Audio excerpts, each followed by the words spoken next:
Hi everyone, എൻ്റെ പേര് Devananda PV. ഞാൻ എയിംസ് നാഗ്പൂരിൽ തേർഡ് ഇയർ MBBS സ്റ്റുഡൻ്റ് ആണ്. അപ്പൊ നമ്മൾ നോക്കിക്കൊണ്ടിരുന്ന ചാപ്റ്റർ ഇത് എവല്യൂഷൻ ആണ്. അപ്പൊ ഞാൻ എവല്യൂഷന്റെ കുറെ തിയറീസ് പറഞ്ഞു, എങ്ങനെയാണ് ലൈഫ് നമ്മുടെ എർത്തിൽ ഉണ്ടായ ഒറിജിൻ ഓഫ് ലൈഫിനെ പറ്റി കുറെ തിയറീസ് ഉണ്ട്. ബിഗ് ബാങ് തിയറി ഉണ്ട്, കോസ്മോസോയിക് തിയറി ഉണ്ട്, പാൻസ്പെർമിയ തിയറി ഉണ്ട്, തിയറി ഓഫ് സ്പോണ്ടേനിയസ് ജനറേഷൻ ഉണ്ട്, തിയറി ഓഫ് ബയോജെനസിസ് ഉണ്ട്, മോഡേൺ തിയറി ഓഫ് എവല്യൂഷൻ ഉണ്ട്, എവിഡൻസ് ഓഫ് ഓർഗാനിക് എവല്യൂഷൻ ഉണ്ട്. ഓക്കെ, പിന്നെ നമ്മൾ ഇന്നലെ തൊട്ട് വെസ്റ്റീജിയൽ ഓർഗൻസ്, കണക്ടിങ് ലിങ്ക്സ് എന്തൊക്കെയാണ്, അറ്റാവിസം, ലമാർക്കിസം, പിന്നെ നമ്മളുടെ ഡാർവിന്റെ കോൺസെപ്റ്റ്സ് ആണ് നമ്മൾ ഇന്നലെ പഠിച്ചത്. ഇനി നമുക്ക് ഡീറ്റെയിൽ ആയിട്ട് ബാക്കിയുള്ള തുടങ്ങാം. സോ ആക്ച്വലി മ്യൂട്ടേഷൻ തിയറി ആണ് നെക്സ്റ്റ് നമ്മൾ പഠിക്കാൻ പോകുന്ന ടോപ്പിക്. ഞാൻ ഇന്നലെ എക്സ്പ്ലെയിൻ ചെയ്തതാണത് mutation theory.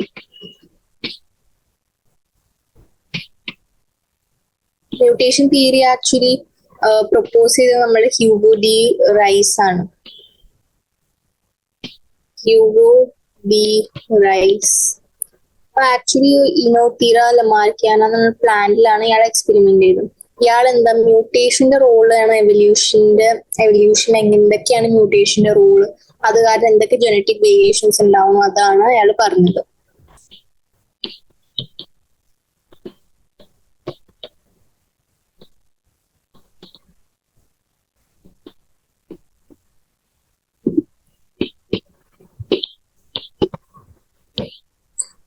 Mutations actually Darwin പറഞ്ഞ മ്യൂട്ടേഷൻസിന് എന്തിനാ, അത് ഡിസ്കണ്ടിന്യൂസ് വേരിയേഷൻസ് ആയിട്ടാണ് ഡാർവിൻ അതിനെ പറഞ്ഞത്.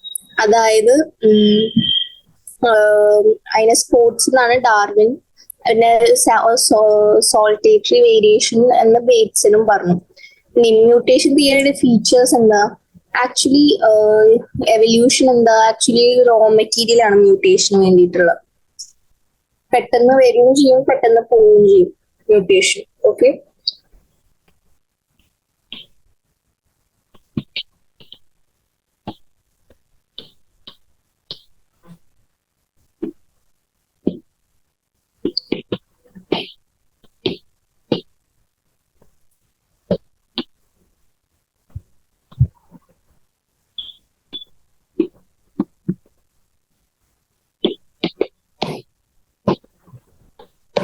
ഓക്കെ, ഇതാണ് മ്യൂട്ടേഷൻ തിയറി. അടുത്തത് പിന്നെന്താ, synthetic theory. Synthetic theory Dobzhansky എന്നാണ് ഒരു scientist genetics and origin of species എന്ന ബുക്കിലാണ് പ്രൊവൈഡ് ചെയ്തത്. അപ്പൊ modern synthetic theory of evolution ഹക്സ്ലിയും പറഞ്ഞിരുന്നു. അപ്പൊ ഈ തിയറി അനുസരിച്ച് എന്താ, കുറെ ഫാക്ടേഴ്സ് ഉണ്ട് ഈ ഓർഗാനിക് എവല്യൂഷനെ സഹായിക്കാനുള്ള കുറെ ഫാക്ടേഴ്സ്. അതായത് ജീൻ മ്യൂട്ടേഷൻസ് ആവാം, അല്ലെങ്കിൽ changes in the chromosome structure, number, അല്ലെങ്കിൽ ജനറ്റിക് റീകോമ്പിനേഷൻ ആവാം. ഇതൊക്കെ ഞാൻ നിങ്ങൾ പഠിച്ചതാണ്, മറ്റേ principles of inheritance and variance എന്ന ചാപ്റ്ററിൽ പഠിച്ചത്. പിന്നെ നാച്ചുറൽ സെലക്ഷൻ, റീപ്രൊഡക്റ്റീവ് ഐസൊലേഷൻ, ഈ എല്ലാ ഫാക്ടേഴ്സ് ആണ് ആക്ച്വലി ഇതിനെ കോൺട്രിബ്യൂട്ട് ചെയ്യണത്, ജനറ്റിക് വേരിയബിലിറ്റി. അത് കാരണം ഓർഗാനിക് എവല്യൂഷൻ ഉണ്ടാവുന്നു. ഇനി ജനറ്റിക് വേരിയേഷൻ എന്ന് പറയുന്നത് എന്താ, ജനറ്റിക് വേരിയേഷൻ എന്താ, ഇൻഹെറിറ്റബിൾ വേരിയേഷൻസ് ആണ്. അതാണ് ആക്ച്വലി എന്ത്, നമ്മൾ എവല്യൂഷനുള്ള റോ മെറ്റീരിയൽ. അതായത് നമുക്കൊരു ഫുഡ് ഉണ്ടാക്കാനുള്ള റോ മെറ്റീരിയൽ ഇല്ലേ, അതുപോലെ എവല്യൂഷനുള്ള റോ മെറ്റീരിയൽ ആണ് എന്ത്, നമ്മളുടെ ജനറ്റിക് വേരിയേഷൻ. ഇനി നമ്മൾ ഒരു പോപ്പുലേഷന് കുറച്ച് എല്ലീസിനെ മാറ്റി എന്നിട്ട് പുതിയ എല്ലീസ് ഉണ്ടാക്കി അതിന് നമ്മൾ എന്താ പറയാ, ജീൻ ഫ്ലോ അല്ലെങ്കിൽ ജീൻ മൈഗ്രേഷൻ. ഇപ്പൊ നോൺ റാൻഡം മീറ്റിംഗ് എന്തുണ്ടാക്കും, ഒരു ഡീവിയേഷൻ ഉണ്ടാക്കും. എന്തിന്റെ, ഹാർഡി വെയിൻബർഗ് ഡിസ്ട്രിബ്യൂഷൻ.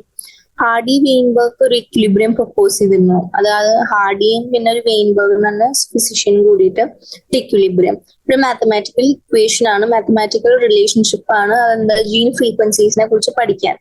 അപ്പൊ ഈ ജീൻ ഫ്രീക്വൻസി കോൺസ്റ്റന്റ് ആവണമെങ്കിൽ കുറച്ച് കണ്ടീഷൻസ് വേണം. അതായത് മേറ്റിംഗ് എന്തായിരിക്കണം, കംപ്ലീറ്റ്ലി റാൻഡം മേറ്റിംഗ് ആയിരിക്കണം. പിന്നെ എന്തായിരിക്കണം, മ്യൂട്ടേഷൻസ് നടക്കാൻ പാടില്ല. പിന്നെ മൈഗ്രേഷൻ ഉണ്ടാവാൻ പാടില്ല, ഇൻഡിവിജ്വൽ ഓർഗാനിസം തമ്മിൽ അങ്ങോട്ടും ഇങ്ങോട്ടും. പോപ്പുലേഷൻ വലുതായിരിക്കണം. പിന്നെ എല്ലാ ജീൻസിനും എന്താ, ഈക്വൽ ചാൻസ് ഉണ്ടാവണം അടുത്ത ജനറേഷനിൽ പാസ് ഓൺ ചെയ്യാൻ പറ്റാവുന്നത്. അപ്പോൾ ഹാർഡി വെയിൻബർഗ് പ്രിൻസിപ്പിളിന്റെ അനുസരിച്ച് നമ്മൾ ജീൻ ഫ്രീക്വൻസി എപ്പോഴും കോൺസ്റ്റന്റ് ആയിരിക്കണം. ഈ ഞാൻ ഇപ്പൊ പറഞ്ഞ 5 പോയിന്റ്സ് ഇല്ലേ, ആ കണ്ടീഷൻസ് മെറ്റ് ആയ അതിനൊരു റിലേഷൻഷിപ്പ്, ജീനോടൈപ്പിന്റെ റിലേഷൻഷിപ്പ് തന്നിട്ടുണ്ട്. A² + 2A + A² = 1. അതിൽ ക്യാപിറ്റൽ A² എന്ന് പറയുന്നത് ഫ്രീക്വൻസി ആണ് അതിന്റെ ഹോമോസൈഗസ് ഡോമിനന്റ് ജീനോടൈപ്പിന്റെ. 2A എന്ന് പറയുന്നത് ഫ്രീക്വൻസി ഓഫ് ഹെറ്ററോസൈഗസ് ആണ്. ജീനോടൈപ്പിന് സ്മോൾ A² എന്ന് പറഞ്ഞാൽ ഹോമോസൈഗസ് റിസസീവ് ജീനോടൈപ്പ് ആണ്. അപ്പൊ ഈ ജീൻ ഫ്രീക്വൻസിയുടെ ചേഞ്ച് ആണ് എന്തുണ്ടാക്കുക, എവല്യൂഷന്റെ ഇൻഡിക്കേറ്റ് ചെയ്യുന്ന പ്രോസസ്. ഇനി ജനറ്റിക് ഡ്രിഫ്റ്റ്. ജനറ്റിക് ഡ്രിഫ്റ്റ് എന്ന് പറയുന്നത് ആക്ച്വലി സിവൽ റൈറ്റ് എന്ന് പറഞ്ഞ സയന്റിസ്റ്റ് 1930-ലാണ് ഡെവലപ്പ് ചെയ്തത്. അതിൽ പറഞ്ഞിരിക്കുന്നത് എന്താ, നമ്മൾ പുതിയ ജീൻസിന്റെ എലിമിനേഷൻ അല്ലെങ്കിൽ അഡീഷൻ കാരണം എന്താ, ചില ജീൻസ് ഒരു ചില ക്യാരക്ടേഴ്സിനുള്ള ചില ജീൻസ് എന്താ കുറച്ച് അനിമൽസ് മൈഗ്രേറ്റ് ചെയ്യും അല്ലെങ്കിൽ അവിടെ മരിച്ചു. ഇതാണ് എന്ത് നമ്മളുടെ ബാക്കിയുള്ള പോപ്പുലേഷന്റെ ജീൻ ഫ്രീക്വൻസിനെ ചേഞ്ച് ചെയ്യാവുന്നത്. അത് കാരണം ജനറ്റിക് ഡ്രിഫ്റ്റ് ഒരു സ്മോൾ പോപ്പുലേഷൻ മാത്രം ഓപ്പറേറ്റ് ചെയ്യുന്നു. അപ്പൊ ഇതിനുള്ള ചേഞ്ചസ്, ഈ ഫ്രീക്വൻസി ഓഫ് ജീൻസിന്റെ ചേഞ്ചസ് ആണ് എന്ത്, ജീൻ പൂൾ. അതിനെയാണ് നമ്മൾ ജനറ്റിക് ഡ്രിഫ്റ്റ് എന്ന് പറയാം. ഓക്കെ, ജനറ്റിക് ഡ്രിഫ്റ്റ് ഒരു പുതിയ കോളനിയിൽ അതിനെ നമ്മൾ ഫൗണ്ടർ എഫക്റ്റ് എന്ന് പറയും. കാരണം കുറച്ച് ഫൗണ്ടേഴ്സ് അല്ലേ ഉണ്ടാവുള്ളൂ. സ്മോൾ ആ ഒരു പാരന്റ് പോപ്പുലേഷൻ കുറച്ച് small fraction of genetic variability ഉള്ള ഒരു പോപ്പുലേഷൻ ആണ്. അപ്പൊ അതിനെയാണ് നമ്മൾ ഫൗണ്ടർ ഇഫക്റ്റ് എന്ന് പറയുന്നത്. പിന്നെ ഒരു ബോട്ടിൽ നെക്ക് ഇഫക്റ്റ് ഉണ്ട്. ബോട്ടിൽ നെക്ക് ഇഫക്റ്റ് എന്ന് പറയുന്നത് എന്താ, അത് ഈ പല മെമ്പേഴ്സ്, ഒരു പോപ്പുലേഷനിലെ പല മെമ്പേഴ്സിന്റെ മരണമാണ്. എന്തുകൊണ്ട്, നമ്മളുടെ കുറെ നാച്ചുറൽ കലാമിറ്റീസ്, അതായത് നമുക്കറിയാം എന്തെങ്കിലും എർത്ത് ഫ്ലഡോ സ്റ്റോം എന്തെങ്കിലും ഉണ്ടായ ജനറ്റിക് ഡ്രിഫ്റ്റ് ഉണ്ടാവും. അതായത് നമുക്ക് തന്നെ അറിയാം, നമ്മുടെ കേരളത്തിന്റെ എക്സാമ്പിൾ നമുക്കറിയാം, 2018 ഫ്ലഡ് ഭയങ്കരമായിരുന്നു അല്ലെ. അത് കാരണം നമ്മളുടെ കുറെ പേരുടെ ലൈഫ് സ്റ്റൈൽ മാറി, കുറെ പേരുടെ ജീവൻ തന്നെ മാറി. അത് കാരണം അതൊക്കെ എന്താ നാച്ചുറൽ കലാമിറ്റീസ് ആയിരുന്നു ജസ്റ്റ്. അപ്പൊ ഈ പുതിയ പോപ്പുലേഷൻ എന്താ, ഈ ചില ട്രേറ്റ്സ് ഉണ്ടാവില്ല, അത് വാഷ് ഔട്ട് ആയി പോകും. അതിനെയാണ് നമ്മൾ പറയാ എന്താ, ബോട്ടിൽ നെക്ക് ഇഫക്റ്റ്. ജീൻ റീകോമ്പിനേഷൻ എന്താ, അത് ആക്ച്വലി ഒരു പ്രോസസ്സാണ്. എന്ത്, ഈ പുതിയ കോമ്പിനേഷൻസ് അടുത്ത് കൊണ്ടുപോകാനുള്ളത്. അതായത് ഹൈബ്രിഡൈസേഷൻ എന്താ, ഇറ്റ്സ് ആക്ച്വലി മെത്തേഡ് ആണത്. എന്തിന്, പുതിയ ജീൻസ് മിക്സ് ചെയ്യാണ്ടിരിക്കാൻ, മിക്സ് ആവാൻ രണ്ട് പോപ്പുലേഷൻ തമ്മിൽ. ഓക്കെ, ഇത്രയും എന്താ പറയാ നമുക്ക് എഴുതാം. Synthetic theory. സിന്തറ്റിക് തിയറി ആര് ആക്ച്വലി പറഞ്ഞത്, മോഡേൺ സിന്തറ്റിക് തിയറി പറഞ്ഞത് നമ്മളുടെ ഹക്സ്ലി ആണ്.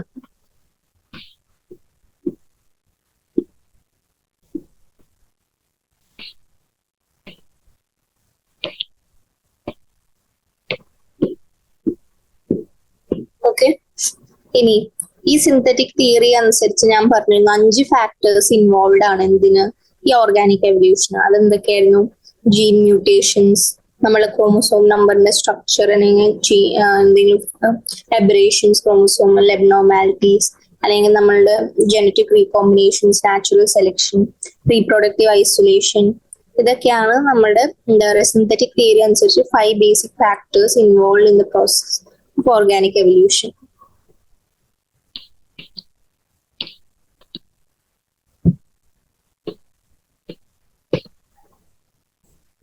അപ്പൊ ഈ തിയറി അനുസരിച്ച് എന്താണ്, 5 ബേസിക് ഫാക്ടേഴ്സ് ഉണ്ടെന്ന് ഞാൻ പറഞ്ഞു അല്ലെ. അതാണ് gene mutations, changes in chromosome structure, number, ഇതൊക്കെയാണ്. ഓക്കെ,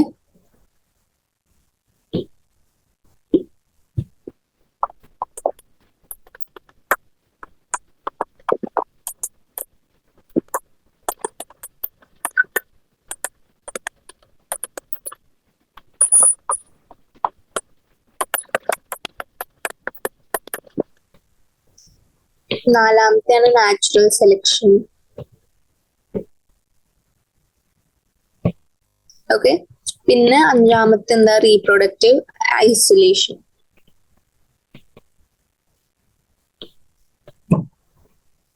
അപ്പൊ ഇതാണ് എന്താ മോസ്റ്റ് ആക്സെപ്റ്റഡ് അല്ലെങ്കിൽ എന്താ റീസെന്റ് തിയറിയാണ് എന്തിന്റെ, ജനറ്റിക് വേരിയേഷന്റെ.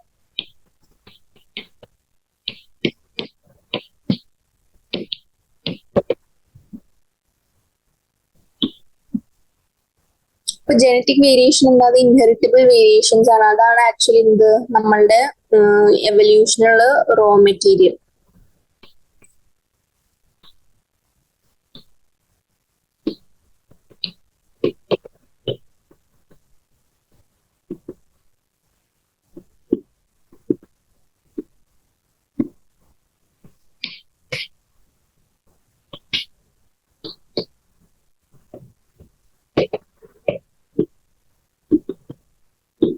ഓക്കെ, മനസ്സിലായല്ലോ.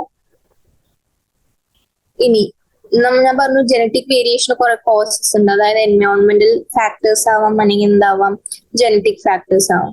ജനറ്റിക് ഫാക്ടേഴ്സ് ഇൻക്ലൂഡ് ചെയ്യുന്ന എന്താ, migration, non random mating, genetic drift, mutation, genetic recombination, hybridization ഒക്കെ.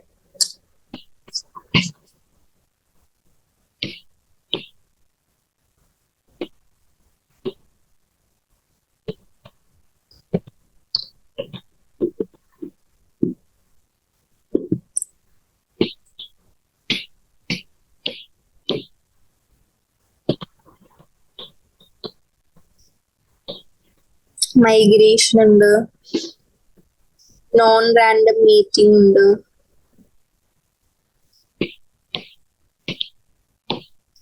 ജനറ്റിക് ഡ്രിഫ്റ്റ് ഉണ്ട്,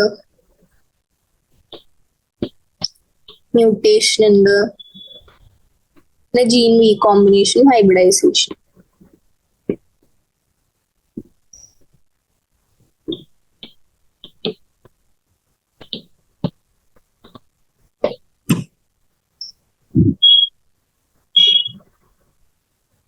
ഓക്കെ, ഇപ്പൊ ജീൻ ഫ്ലോ അല്ലെങ്കിൽ ജീൻ മൈഗ്രേഷൻസ് എന്താ ഉദ്ദേശിക്കണം? അതായത് ഒരു പഴയ അല്ലീൽസ്, ഒരു പോപ്പുലേഷൻ ഒരു പഴയ അല്ലീൽസിനെ കളയാൻ, അല്ലെങ്കിൽ പുതിയ അല്ലീൽസിനെ ആഡ് ചെയ്യുക വേറൊരു പോപ്പുലേഷനിലേക്ക്, അതിനെയാണ് നമ്മൾ പറയുന്നത് ജീൻ ഫ്ലോ അല്ലെങ്കിൽ ജീൻ മൈഗ്രേഷൻ.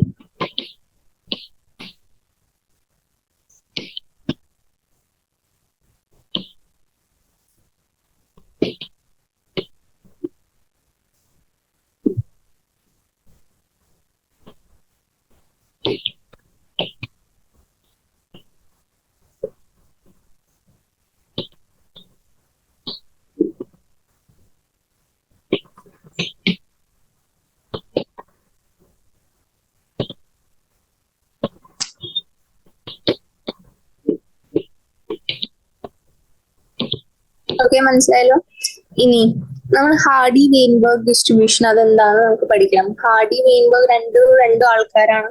അവരൊരു ഇക്വിലിബ്രിയം പ്രപ്പോസ് ചെയ്തിരുന്നു.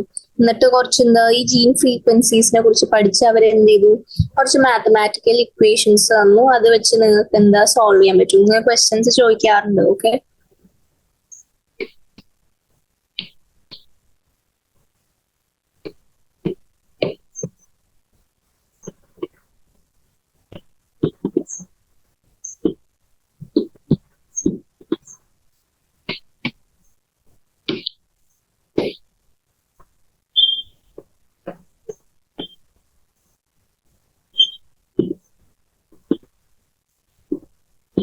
അപ്പൊ നോൺ റാൻഡം മേറ്റിംഗ് ആണ് എന്ത്, ഈ ഹാർഡി വെയിൻബർഗ് ഡിസ്ട്രിബ്യൂഷൻ ഡീവിയേഷൻ ഉണ്ടാക്കുന്നത്. ഓക്കെ, അപ്പൊ ജീൻ ഫ്രീക്വൻസി കോൺസ്റ്റന്റ് ആവണമെങ്കിൽ കുറച്ച് കണ്ടീഷൻസ് ഉണ്ട്. അത് എന്തൊക്കെയാണെന്ന് നമുക്ക് നോക്കാം.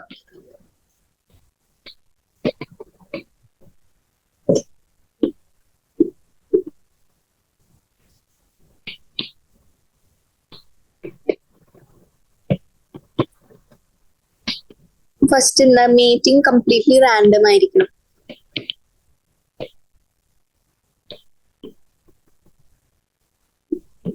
പോപ്പുലേഷൻ എന്തായിരിക്കണം, ലാർജ് പോപ്പുലേഷൻ ആയിരിക്കണം.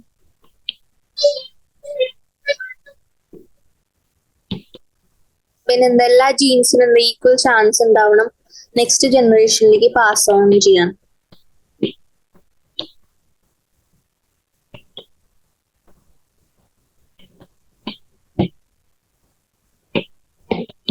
ഇതിനാണ് നമ്മൾ ഹാർഡി വെയിൻബർഗ് പ്രിൻസിപ്പിളിന് ജീനോടൈപ്സ് അനുസരിച്ച് ഒരു ഫോർമുല തന്നത്. A²+2AA+A² = 1. അതായത് ജീൻ ഫ്രീക്വൻസി കോൺസ്റ്റന്റ് ആയിരിക്കുന്നത്. A² എന്താ ഡിനോട്ട് ചെയ്യണം, അത് ജീനോടൈപ്പ് ഓഫ് ഡോമിനന്റ് ജീനോടൈപ്പ് ആണ്. Homozygous dominant, homozygous dominant. പിന്നെ 2A എന്ന് പറയുന്നത് ഹെട്രോസൈഗസ്. പിന്നെ A², സ്മോൾ a² എന്ന് പറയുന്നത് എന്താ, അത് ഹോമോസൈഗസ് റെസസീവ്.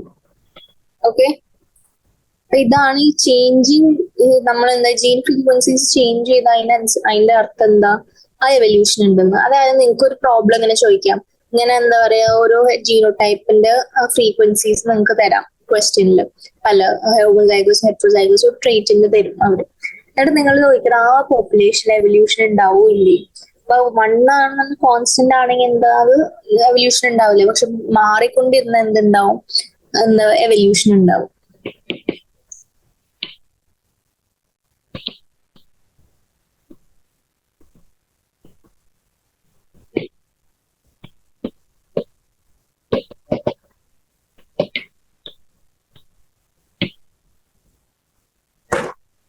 ഇനി നമുക്ക് നോക്കേണ്ടത് ജനറ്റിക് ഡ്രിഫ്റ്റ് എന്താണെന്നുള്ളതാണ്. ഓക്കെ, ജനറ്റിക് ഡ്രിഫ്റ്റ് ഞാൻ പറഞ്ഞിരുന്നു, അതായത് സീവൽ റൈറ്റ് എന്ന് പറഞ്ഞ സയന്റിസ്റ്റ് ആണ് ഡെവലപ്പ് ചെയ്തത്. അത് ആക്ച്വലി എന്താ, അത് എലിമിനേഷൻ അല്ലെങ്കിൽ എന്താ addition of genes of certain characters ആണ്. ഈ ഒരു അനിമൽസ് എന്താ മൈഗ്രേറ്റ് ചെയ്യണമെങ്കിൽ മരിക്കുമ്പോൾ ഉണ്ടാവുന്ന ചേഞ്ചസ് ആണ് അത് ജനറ്റിക് ഡ്രിഫ്റ്റ്.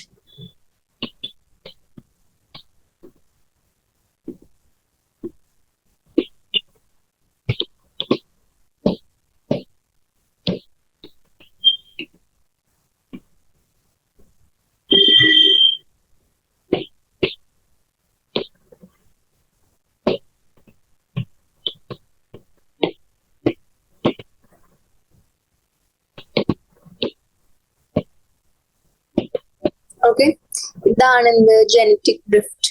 അപ്പൊ ഒരു പുതിയ കോളനിയിൽ ജനറ്റിക് ഡ്രിഫ്റ്റ് ഉണ്ടാവണേന് നമ്മൾ എന്താ പറയാ, founder effect.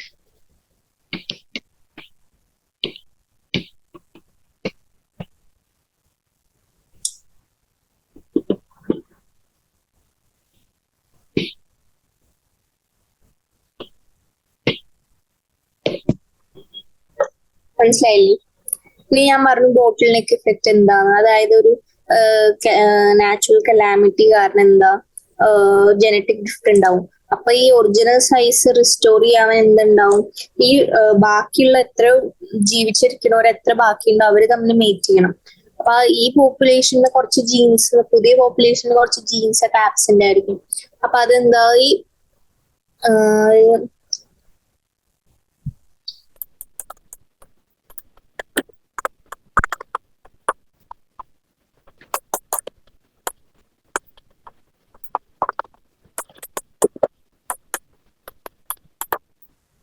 Original size restore ചെയ്യാൻ ബാക്കിയുള്ളവർ തമ്മിൽ മീറ്റ് ചെയ്യണം.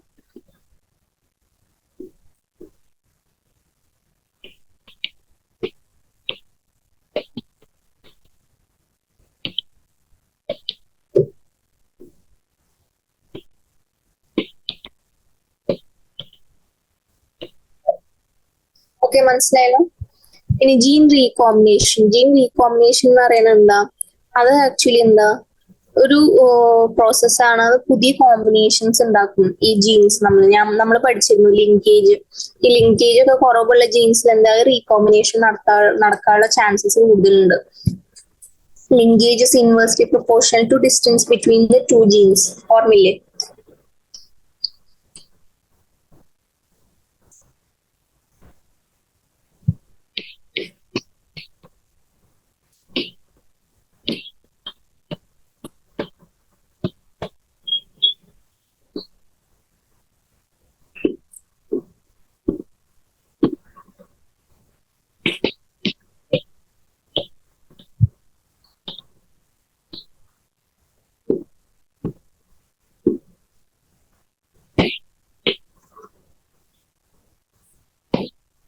ഇനി ഹൈബ്രിഡൈസേഷൻ എന്ന് പറയുന്നത് എന്താ, ഹൈബ്രിഡൈസേഷൻ എന്ന ഒരു മെത്തേഡാണ്. രണ്ട് പോപ്പുലേഷൻ തമ്മിലുള്ള ജീൻസ് മിക്സ് ചെയ്യാൻ നമ്മളുള്ള മെത്തേഡാണ് ഹൈബ്രിഡൈസേഷൻ. ഹൈബ്രിഡൈസേഷൻ കാരണം എന്തുണ്ടാവും, ജീൻ ഫ്രീക്വൻസീസ് മാറും. അത് കാരണം എന്താ നമ്മളുടെ ഫീനോടൈപ്പ് എന്താ ഓഫ് സ്പ്രിങ്ങിനെ മാറും.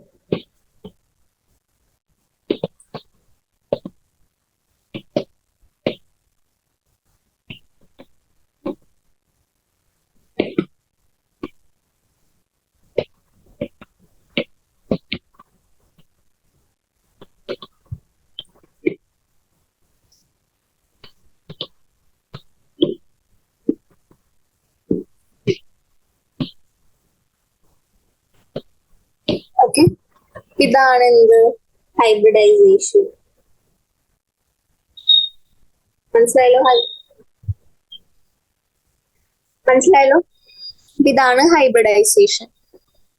അത് കഴിഞ്ഞ് എന്ത് നമുക്ക് പഠിക്കണം? Natural selection. അത് ഞാൻ പറഞ്ഞു, അതെന്താ ഡിഫറൻഷ്യൽ റീപ്രൊഡക്ഷൻ ആണ്. എന്തിന്? അത് ആക്ച്വലി ഒരു കുറച്ച് പേരെ സെലക്ട് ചെയ്യും, എന്നിട്ട് ആ ഫിറ്റ് ആയ ആൾക്കാരെ മാത്രം ജനറേഷൻസ് പറയാ മെയിൻറ്റെയിൻ ചെയ്യാൻ അവര് സഹായിക്കും. ഇനി biologist 3 major categories of natural selection കണ്ടിരുന്നു, based on its effect on population over time. Okay, അതാണ് സ്റ്റെബിലൈസിങ് സെലക്ഷൻ ഉണ്ട്, ഡയറക്ഷണൽ സെലക്ഷൻ ഉണ്ട്, ഡിസ്ട്രപ്റ്റീവ് സെലക്ഷൻ ഉണ്ട്. സ്റ്റെബിലൈസിങ് സെലക്ഷൻ എന്ന് പറയുന്നത് എന്താ? അത് ആക്ച്വലി ഫേവർ ചെയ്യുക നമ്മള് ഇൻഡിവിജ്വൽസ് ഒരു ഇൻഡിവിജ്വൽസ് ഉണ്ടാവും, ഒരു ആവറേജ് വാല്യൂ ഓഫ് ട്രേറ്റ്, അവരെയാണ് നമ്മൾ സെലക്ട് ചെയ്യും എഗെയിൻസ്റ്റ് ഈ ഇൻഡിവിജ്വൽസ് വിത്ത് എക്സ്ട്രീം വാല്യൂസ്. മനസ്സിലായല്ലോ? ഈ ഡയറക്ഷണൽ സെലക്ഷൻ അത് ആക്ച്വലി ഒരു എക്സ്ട്രീം റേഞ്ചുള്ള വേരിയേഷൻ മാത്രം സെലക്ട് ചെയ്യും ഒരു ഡയറക്ഷൻ പോകും. അതാണ് ഡയറക്ഷണൽ സെലക്ഷൻ. ഡിസ്റപ്റ്റീവ് സെലക്ഷൻ എന്ന് പറയുന്നത് അത് ആക്ച്വലി 2 എക്സ്ട്രീം ഉള്ള വേരിയേഷൻസിനെയാണ് അവർ സെലക്ട് ചെയ്യുക. അപ്പൊ സെലക്ഷൻ ഈ മിഡിൽ ഓഫ് ദ കർവിന്റെ എഗെയിൻസ്റ്റ് ആണ്. മനസ്സിലായല്ലോ?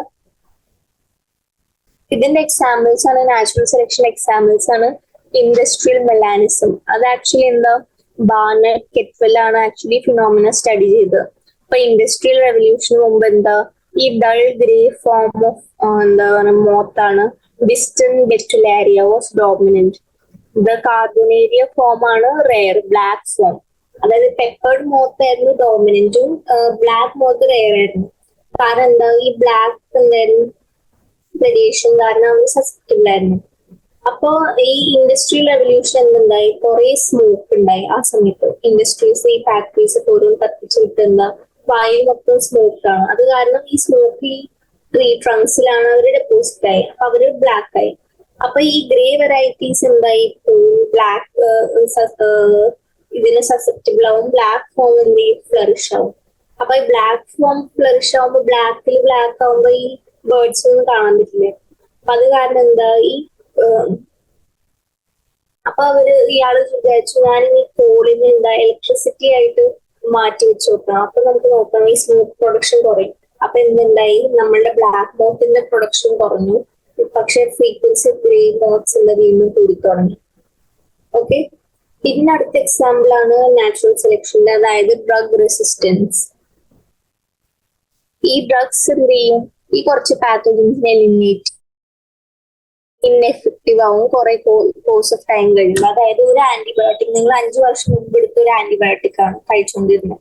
അത് ചിലപ്പോൾ ഇപ്പൊ നിങ്ങൾ കഴിച്ചത് നിങ്ങളുടെ ബോഡിക്ക് വർക്ക് ആവുന്നില്ല. കാരണം നിങ്ങളുടെ ബോഡിയിലുള്ള ബാക്ടീരിയ, വൈറസ് റെസിസ്റ്റന്റ് ആയിക്കൊണ്ടിരിക്കും അതിനെതിരെ. മനസ്സിലായല്ലോ? അതാണ് ഡ്രഗ് റെസിസ്റ്റൻസ്. അത് നാച്ചുറൽ സെലക്ഷൻ എക്സാമ്പിൾ ആണ്. പിന്നെ സിക്കിൾ സെൽ അനീമിയ അല്ലെങ്കിൽ മലേറിയ. ഈ സിക്കിൾ സെൽ അനീമിയക്ക് ഹോമോസൈഗസ് ഉള്ളവർ ഈ ഏർലി ഏജിൽ തന്നെ അവർ മരിക്കും. പക്ഷെ ഹെട്രോസൈഗസ് ആണ്, അതായത് അവർക്ക് അവരാണ് നമ്മളുടെ ഈ സിക്കിൾ സെൽ ട്രേറ്റ് എന്ന് പറയുന്നത്. അവര് ജീവിക്കും, പക്ഷെ അവരുടെ RBC സിക്കിൾ ആയതുകൊണ്ട് എന്തുണ്ടാവും? അവരുടെ മലേറിയ പാരസൈറ്റ് അതിന് കൊല്ലാൻ സഹായിക്കും. അപ്പോ ഈ സിക്കിൾ സെല്ലിലുള്ളവർക്ക് ഈ മലേറിയ ഇൻഫെക്ഷനും കോപ്പ് ചെയ്യാനുള്ള മെക്കാനിസം നല്ലതാണ്.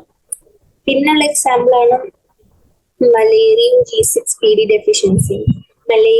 G6PD ഡെഫിഷ്യൻസി കോമൺ അബ്നോർമാലിറ്റി നീഗ്രോസിൽ കാണുന്നു. അപ്പൊ ഹീമോഗ്ലോബിൻ ഡീനേച്ചർ ആവും, എന്നിട്ട് അവർ ഡെപ്പോസിറ്റ് ചെയ്യും സെൽ മെംബ്രെയിനിൽ. അപ്പൊ അതിനെയാണ് ഫാഗസ് എന്ന് പറയാം.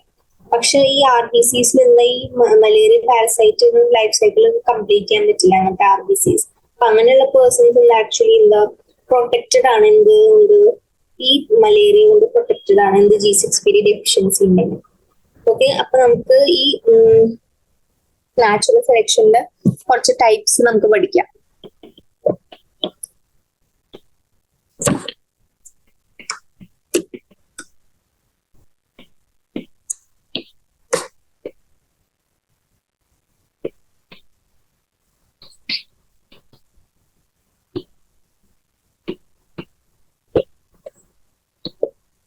ഫസ്റ്റ് ആണ് സ്റ്റെബിലൈസിങ് സെലക്ഷൻ.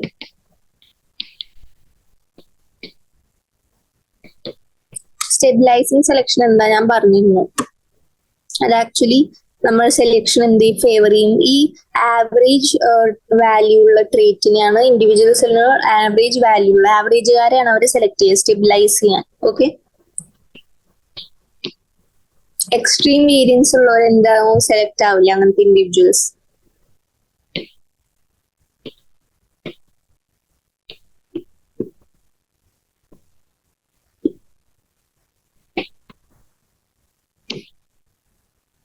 മനസ്സിലായല്ലോ?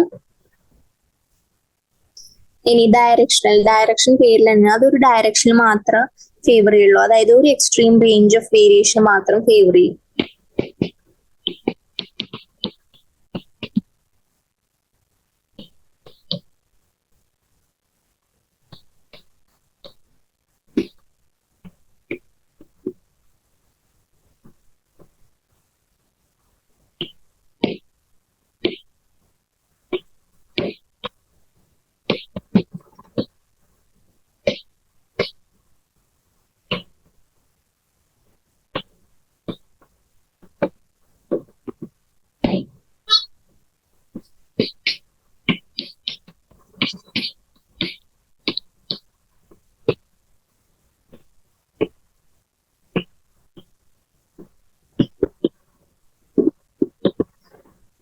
ഡിസ്റപ്റ്റീവ് സെലക്ഷൻ എന്ന് പറഞ്ഞാൽ അത് ആക്ച്വലി രണ്ട് എക്സ്ട്രീം ഓഫ് വേരിയേഷൻസിനെയാണ് അവർ സെലക്ട് ആക്കുക.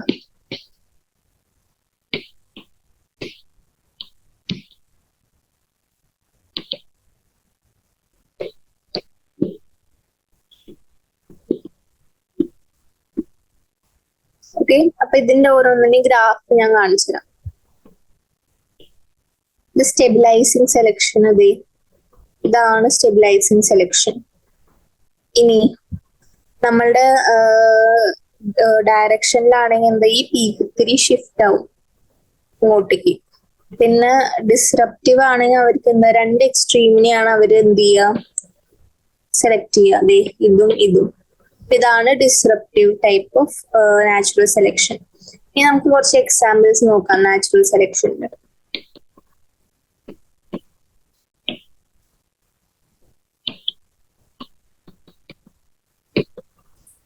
അതാണ് ഇൻഡസ്ട്രിയൽ മെലാനിസം, ഫസ്റ്റ് വൺ.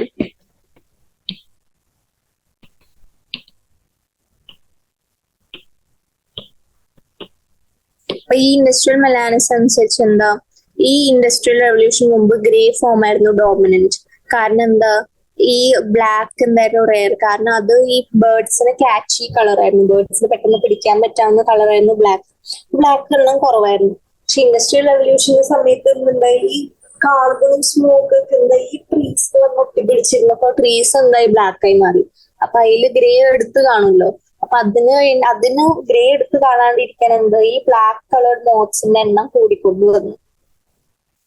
അപ്പൊ അതാണ് നാച്ചുറൽ സെലക്ഷൻ.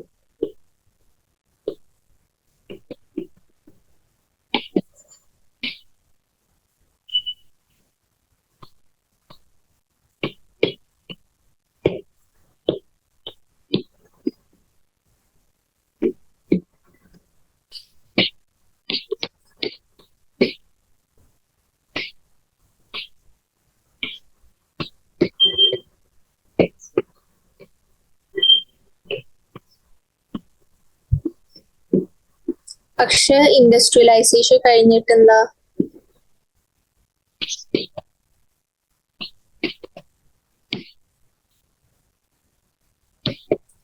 അപ്പൊ റെവല്യൂഷൻ കഴിഞ്ഞപ്പോ ഈ ലാർജ് സ്കെയിൽ സ്മോക്ക് പ്രൊഡക്ഷൻ കാരണം ട്രീ ട്രങ്ക്സ് ബ്ലാക്ക് ആയി മാറി. അപ്പൊ എന്തുണ്ടായി, ഗ്രേ വെറൈറ്റീസ് എന്തായി സസെപ്റ്റബിൾ ആയി പ്രിഡേറ്റേഴ്സിന്, ബ്ലാക്ക് ഫോം ഫ്ലറിഷ് ചെയ്തു.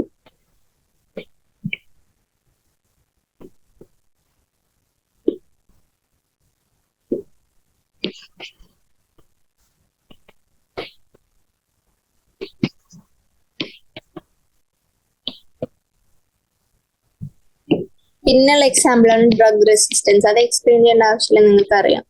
Over the course of time എന്താ കുറച്ച് ആന്റിബയോട്ടിക്സ് നമ്മുടെ ആ ബാക്ടീരിയക്ക് അഗെയിൻസ്റ്റ് എന്താ വർക്ക് ആവില്ല. മൂന്നാമത്തെ ആണ് നമ്മളുടെ സിക്കിൾ സെൽ അനീമിയയും മലേറിയയും.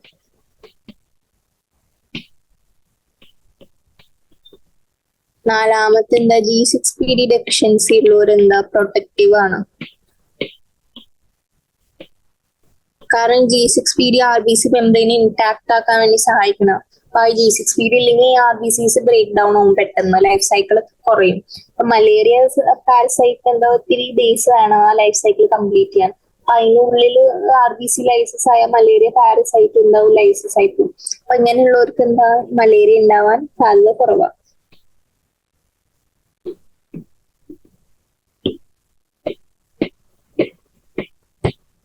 ഓക്കെ, ഇതാണ് നമ്മളുടെ ഈ ചാപ്റ്റർ, അതായത് ഡ്രഗ് റെസിസ്റ്റൻസിനെ കുറിച്ച് പറഞ്ഞ ചാപ്റ്റേഴ്സ് ആണ് ഇത്. ഇനി നമുക്ക് ഒറിജിൻ ആൻഡ് എവല്യൂഷൻ ഓഫ് മാൻ മാത്രം കൂടി നോക്കാവുള്ളൂ. അപ്പൊ 15 million years ago ആണ് ഈ പ്രൈമേറ്റ്സ് ഉണ്ടായി ഫസ്റ്റ്. അതായത് ഡ്രയോപൈത്തീക്കസും രാമപൈത്തീക്കസും. രാമനനുസരിച്ച് അങ്ങനെയാണ് രാമന്റെ പേര് അങ്ങനെ വന്ന, രാമപൈത്തീക്കസും ഡ്രയോപൈത്തീക്കസും. അവര് ഹെയറി ആയിരുന്നു, ഗൊറില്ല പോലെ ആയിരുന്നു അവർ നടക്കുന്നുണ്ടായ. രാമപൈത്തീക്കസ് നിങ്ങൾ ആയിരിക്കും, രാമൻ മനുഷ്യൻ പോലെയല്ല. അപ്പൊ രാമൻ ഇത്തിരി മനുഷ്യന്മാരെ പോലെയായിരുന്നു, പക്ഷെ ഡ്രയോപൈത്തീക്കസ് എന്തായിരുന്നു, ഏപ്പ് ലൈക്ക് ആയിരുന്നു. ഇതിന്റെ കുറച്ച് ഈ മാൻ ലൈക്ക് ബോൺസ് നമ്മളുടെ എത്യോപ്യയിലും ടാൻസാനിയയിലും അതിന്റെ ഫോസിൽസ് ഒക്കെ കണ്ടെത്തിയിട്ടുണ്ട്. അപ്പൊ ആ ഫോസിൽസ് നമുക്ക് എന്ത് മനസ്സിലാക്കാൻ പറ്റി, അവർക്ക് ഹോമിനിഡ് ഫീച്ചേഴ്സ് ഉണ്ട്. അതായത് ഈ 3 to 4 million years ago എന്ന മാൻ ലൈക്ക് പ്രൈമേറ്റ്സ് ആയിരുന്നു നമ്മളുടെ ഈസ്റ്റേൺ ആഫ്രിക്കയിൽ നടന്നുകൊണ്ടിരുന്നത്. അവർ ആക്ച്വലി അത്ര നീളമുള്ളവരല്ല, കുറച്ച് ഈ 4 ഫീറ്റിനേക്കാളും കുറവാണ്, നിങ്ങളെക്കാളും ഹൈറ്റ് കുറവുള്ളവരായിരിക്കും അവര്. പക്ഷെ അവര് വാക്ട് അപ്രൈറ്റ്, കുനിഞ്ഞല്ല നേരെ നടന്നിരുന്നു. 2 million years ago ആണ് നമ്മളുടെ ഓസ്ട്രാലോപൈസീൻസ് ആണ് ഒരു ഈസ്റ്റ് ആഫ്രിക്കൻ ഗ്രാസ് ലാൻഡ്സിൽ കണ്ടത്. അവരെ എവിഡൻസ് എന്ത് കണ്ടു, ആ എവിഡൻസിൽ നമുക്ക് അവര് മനസ്സിലാക്കി 2 million കുറച്ചും കൂടി നമ്മളുടെ ടൈം ലൈനിൽ അടുത്താണ്. അപ്പൊ അവരെന്ത് ചെയ്തു, ഈ സ്റ്റോൺ വെപ്പൻസ് കൊണ്ടാണ് ഹണ്ട് ചെയ്തത്. അത് കാരണം അവര് ഇടയ്ക്ക് ഫ്രൂട്ടും തിന്നാറുണ്ടായിരുന്നു. ഈ അവരുടെ ഇവരെയാണ് actually in the first human like being hominid എന്ന് പറയാം. കാരണം ഇവർക്ക് ഹോമോ ഹാബിലിസ് എന്നും പറഞ്ഞിരുന്നു. ഇവരെ ബ്രെയിൻ കപ്പാസിറ്റീസ് വേറെ ആയിരുന്നു, അതായത് 650 to 800 cc ബ്രെയിൻ കപ്പാസിറ്റി ഉണ്ടായിരുന്നു. അവര് മീറ്റ് തിന്നിരുന്നില്ല. ഓക്കെ, ഈ ജാവയിൽ ഡിസ്കവർ ചെയ്ത് 1891 കുറച്ച് ഫോസിൽസ്, അതാണ് ഹോമോ ഇറക്ടസ്. അത് 1.5 million years ago. ഹോമോ ഇറക്ടസിന് വലിയ ബ്രെയിൻ ആയിരുന്നു. അതായത് നമ്മളുടെ ഈ മനുഷ്യന്റെ എവല്യൂഷന്റെ ഈ കുരങ്ങൻ തൊട്ട് മനുഷ്യനാവുന്ന സമയം തൊട്ട് ഈ ബ്രെയിനിന്റെ സൈസ് കൂടിക്കൊണ്ടിരിക്കുക ചെയ്യാം. ഓക്കെ,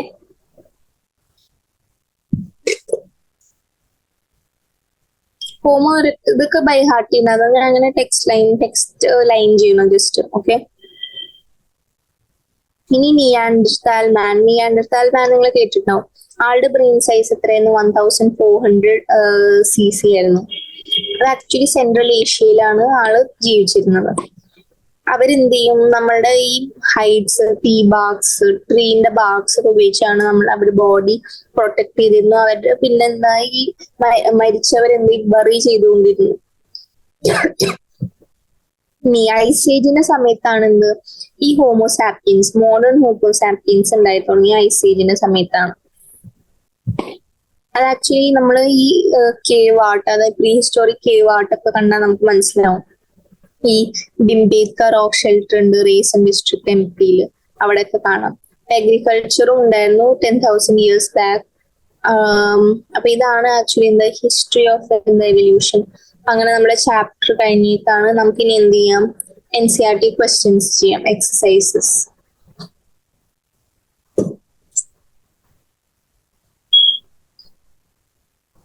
ഓക്കെ, ഫസ്റ്റ് ക്വസ്റ്റ്യൻ എടുക്കാം നമുക്ക്. ഇത് ഞാൻ ഇന്ന് പറഞ്ഞ ക്വസ്റ്റ്യൻ ആണ് അല്ലെ, നിങ്ങൾ പറ. ക്വസ്റ്റ്യൻ ആണ്, explain antibiotic resistance observed in bacteria in light of Darwinian selection theory. അപ്പൊ ഞാൻ പറഞ്ഞു ഈ ആന്റിബയോട്ടിക് ഉള്ളപ്പോ എന്താ, ഈ ബാക്ടീരിയ സെൻസിറ്റീവ് ആയിരിക്കും ആദ്യം. അപ്പൊ ആ ബാക്ടീരിയ ആയിരിക്കും. പക്ഷെ ഈ ബാക്ടീരിയക്ക് മ്യൂട്ടേഷൻ നടക്കുന്നുണ്ട്, ജനറ്റിക് വേരിയേഷൻ നടക്കുന്നുണ്ട് ബാക്ടീരിയക്ക്. അപ്പൊ അങ്ങനെ വരുമ്പോൾ ഈ നമ്മൾ ഉണ്ടാക്കിയ ആന്റിബയോട്ടിക് ഒരു സ്പെസിഫിക് ന്യൂട്ടനെതിരെയാണ്. അപ്പൊ അവർക്ക് ഈ പുതിയ മ്യൂട്ടൻസിന് എന്താ ഈ സർവൈവ് ചെയ്യാൻ പറ്റും ഈ ആന്റിബയോട്ടിക്കിനെ. എന്നിട്ട് അവർ മൾട്ടിപ്ലൈ ഇൻക്രീസിങ് നമ്പർ. അതാണ് ഈ ചിലത് നമ്മൾ പറയും ആന്റിബയോട്ടിക് കഴിച്ചിട്ട് എന്റെ പനി മാറുന്നില്ല അല്ലെങ്കിൽ എന്റെ ജലദോഷം മാറുന്നില്ല. ഇതിന്റെ വേറൊരു എക്സാമ്പിൾ ആണ് ഇപ്പൊ നമുക്കറിയാം നമ്മുടെ കേരളത്തിൽ ഇന്ന് കോവിഡിന്റെ കേസസ് കൂടിക്കൊണ്ടിരിക്കുക. അതെന്താ ഒരു പുതിയ വേരിയന്റ് ആണ്, J2 വേരിയന്റ് ആണ്, ഒമൈക്രോണിന്റെ J2 വേരിയന്റ് ആണ്. അപ്പൊ അത് ആക്ച്വലി നമ്മൾ വാക്സിൻ എടുത്തവർക്ക് അത് വരാൻ കാരണം എന്താ, നമ്മൾ എടുത്തപ്പോൾ വാക്സിൻ അപ്പോഴത്തെ വേരിയന്റ്, അപ്പോഴത്തെ കൊറോണ വൈറസിന്റെ വേരിയന്റിന്റെ എതിരെയാണ് നമ്മൾ ആ വാക്സിൻ ഉണ്ടാക്കിയിട്ടുണ്ടായിരുന്നത്. ഈ പുതിയ വേരിയന്റുകളല്ല. അപ്പൊ ഈ പുതിയ വേരിയന്റ് ഫ്ലറിഷ് ചെയ്യും. അത് കാരണമാണ് നമ്മളെ കേസസ് ഒക്കെ വീണ്ടും കൂടി തുടങ്ങുന്നത്, പുതിയ മ്യൂട്ടേഷൻ കാരണം. ഓക്കെ.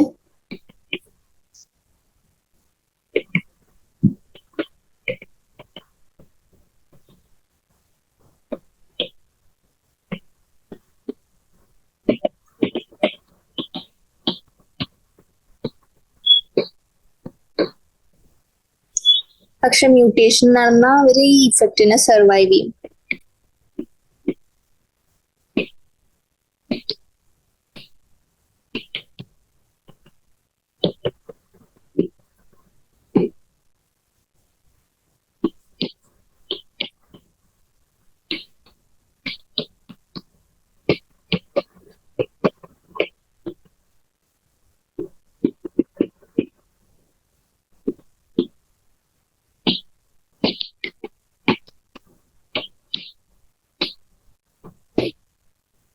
ഓക്കെ, ഇതാണ് എന്ത് ആന്റിബയോട്ടിക് റെസിസ്റ്റന്റ്.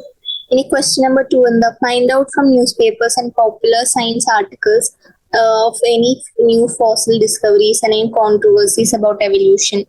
അത് ആക്ച്വലി ഞാൻ ഇപ്പൊ റിസർച്ച് ചെയ്തപ്പോൾ കണ്ടെന്താ, സയന്റിസ്റ്റ് ഒരു 60 മില്യൺ ഇയർ ഓൾഡ് ക്രീച്ചറിനെ മൊറോക്കോയിൽ കണ്ടിരുന്നു.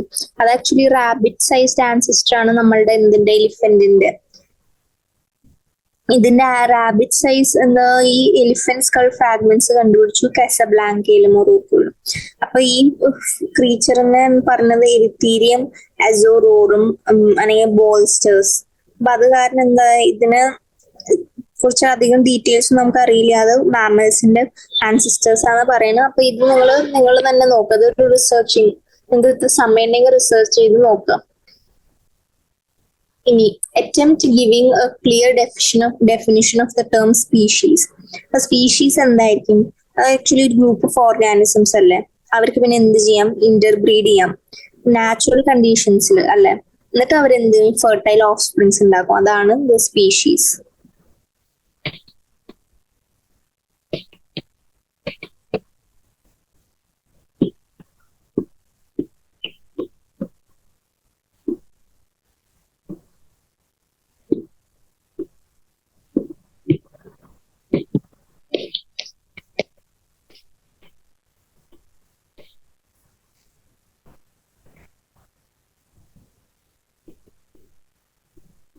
ഓക്കെ, ഇതാണ് എന്ത് സ്പീഷീസ്. ഇനി എന്താ അടുത്ത ക്വസ്റ്റ്യൻ എന്താ, try to trace out the various components of human evolution. ഇപ്പൊ ഇന്ന് പറഞ്ഞ കേസാണ്. ഫസ്റ്റ് ഞാൻ പറഞ്ഞു ഡ്രയോപൈത്തീക്കസ് ഉണ്ടായേ, അത് ആക്ച്വലി ഏപ്പ് ലൈക്ക് ആയിരുന്നു. അത് കഴിഞ്ഞ് വന്നു റാമാപൈത്തീക്കസ്. അവർ രണ്ടുപേരും ഏകദേശം സെയിം ടൈം പീരീഡിലായിരുന്നു. പക്ഷെ റാമാപൈത്തീക്കസ്, ശ്രീരാമൻ ഓർത്തു വയ്ക്കുക, രാമൻ മനുഷ്യൻ പോലെയല്ല, മോർ മാൻ ലൈക്ക് ആയിരുന്നു. അത് കഴിഞ്ഞ് ഓസ്ട്രാലോപൈത്തീക്കസ് വന്നു. അത് ആക്ച്വലി മാൻ ലൈക്ക് ആയിരുന്നു. കെനൈൻസ് ഉണ്ടായിരുന്നു, ഇൻസിസേഴ്സ് ഉണ്ടായിരുന്നു, ആ ഒരു ഫ്രൂട്ട് ഒക്കെ ഉണ്ടായിരുന്നു. Brain capacities actually 400 to 600 cc ഇടയിലായിരുന്നു. അത് കഴിഞ്ഞ ഹോമോ ഹാബിലിസ്, അതാണ് ഫസ്റ്റ് ഹ്യൂമൻ ബീങ് ലൈക്ക്. അപ്പോൾ ഹ്യൂമൻ ബീങ് ലൈക്ക് ആവുമ്പോൾ നമ്മുടെ കെനൈൻസ് എന്തായി റെഡ്യൂസ് ആയി വരും. അപ്പൊ അവരാണ് ഫസ്റ്റ് ടൂൾ മേക്കേഴ്സ്. പിന്നെ അവരുടെ ബ്രെയിൻ കപ്പാസിറ്റി 650 to 800 cc ഇടയിലുണ്ട്. അത് കഴിഞ്ഞാൽ ഹോമോ ഇറക്ടസ്, അവരാണ് ആക്ച്വലി സ്റ്റോൺ പിന്നെ ബോൺ ടൂൾസ് ഒക്കെ യൂസ് ചെയ്ത് എന്തിന് ഹണ്ട് ചെയ്യാൻ. പിന്നെ നിയാൻഡർതാൽസ് എന്താ, അവർ കേവ് ഡ്വെല്ലേഴ്സ് ആയിരുന്നു. അവര് ഈ മരത്തൊലിയൊക്കെ ഉപയോഗിച്ചിട്ടാണ് അവരുടെ ബോഡി പ്രൊട്ടക്ട് ചെയ്യാൻ. പിന്നെ അവരാണ് ആദ്യമായിട്ട് മരിച്ചവരെ ബറി ചെയ്യാൻ തുടങ്ങിയത്. പിന്നെയുള്ള നമ്മളുടെ മോഡേൺ ഹോമോസാപ്പിയൻസ് ആണ്. അവർ ഈ കേവ്സിലൊക്കെ ഉണ്ടായിരുന്നു, ബിംബേത്ക കേവ്സിലൊക്കെ നമുക്ക് അവരെ കുറിച്ച് പഠിക്കാൻ പറ്റും. ഞാൻ വേണമെങ്കിൽ എഴുതിത്തരാം.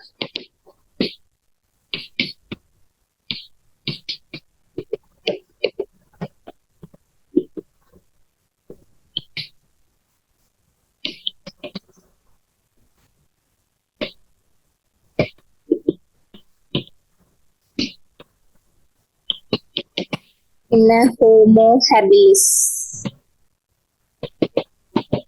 പിന്നെ ഹോമോ ഇറക്ടസ്, ഹോമോ നിയാൻഡർതാലിനസ്, പിന്നെ ഹോമോ സാപ്പിയൻസ്, അതായത് ഇപ്പോഴത്തെ മോഡേൺ മാൻ.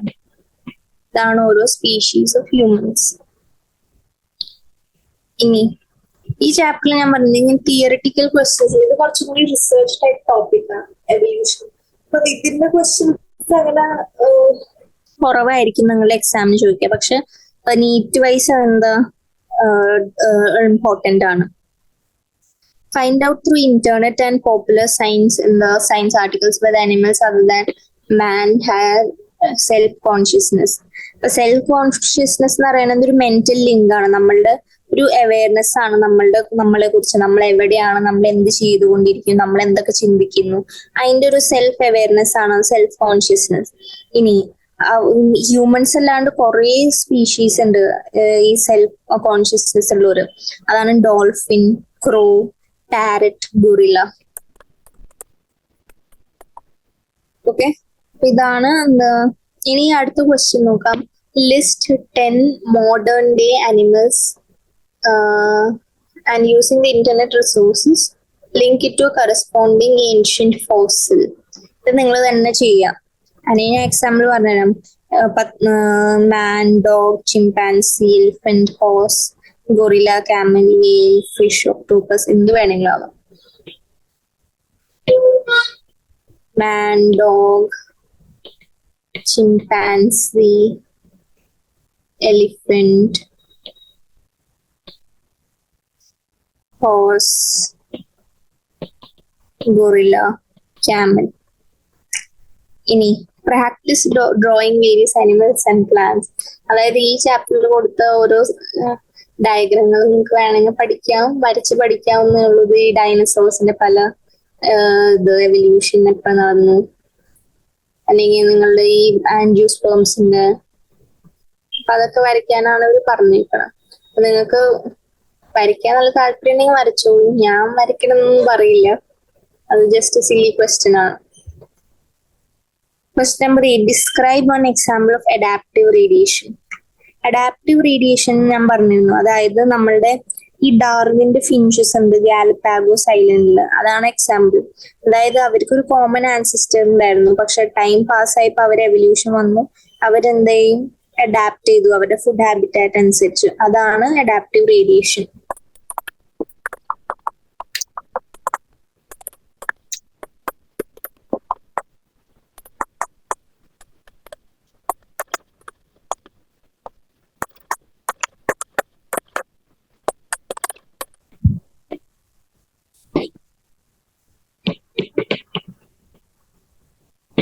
ഓക്കെ, ഇനി അടുത്ത ക്വസ്റ്റ്യൻ എന്താ? Can we call human evolution as adaptive radiation?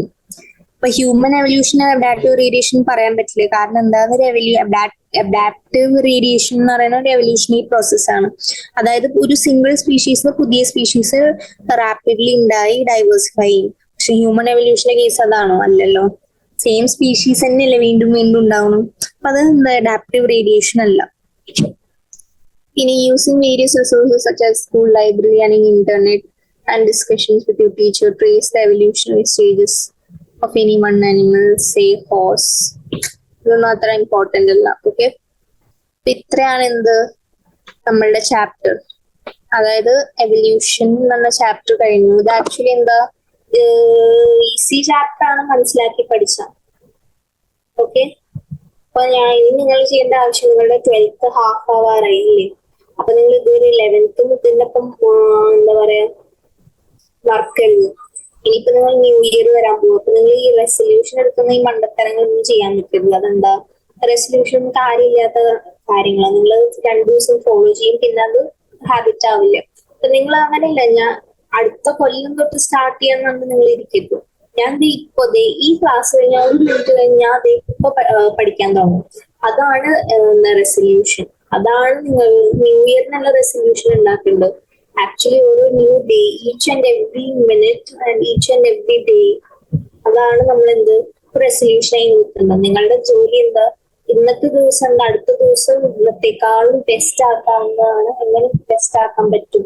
അതായത് നിങ്ങൾ പെട്ടെന്ന് ഇപ്പൊ എന്തെങ്കിലും ഹാർട്ട് അറ്റാക്ക് ഒന്നും മരിച്ചു എന്ന് വിചാരിച്ചു, ഞാൻ അങ്ങനെ നെഗറ്റീവായി പറയില്ല.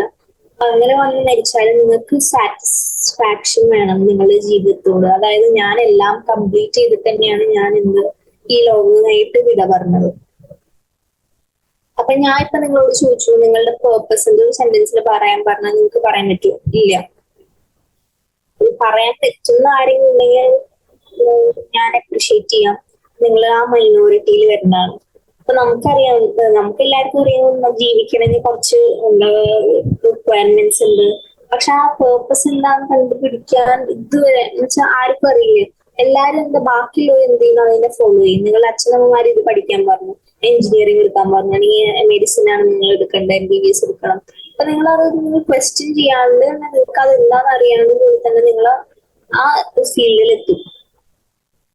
അപ്പൊ പേർപ്പസ് എന്ന് പറയുന്നത് എന്താ? ആക്ച്വലി നിങ്ങൾ സെൽഫ് എംപ്ലോയിഡ് ആയിരിക്കും, സ്റ്റേയിങ് ഡ്രിവൺ. അതായത് അതാണ് നിങ്ങൾ ഓരോ ദിവസം ചിന്തിക്കേണ്ടത്. അതായത് ഞാൻ ഒരു ദിവസം അങ്ങനെ വേസ്റ്റ് ആക്കില്ല, ബോറടിച്ച് എനിക്ക് ചെയ്യാനൊന്നും ഇല്ലല്ലോ ദൈവമേ എന്നൊന്ന് ആലോചിച്ചിരിക്കേണ്ട അവസ്ഥ നിങ്ങൾ ഒരിക്കലും നിങ്ങളുടെ ജീവിതത്തിൽ ഉണ്ടാക്കരുത്. ഇതാണ് എന്ത് നിങ്ങളുടെ റെസൊല്യൂഷൻ. അതിപ്പോ തന്നെ നിങ്ങൾ തുടങ്ങിയാൽ നിങ്ങൾക്ക് തന്നെ നല്ലത്. ഓക്കെ ഓക്കെ അപ്പൊ ഇത്രയുള്ള ഇന്നത്തെ chapter. So that's all for today.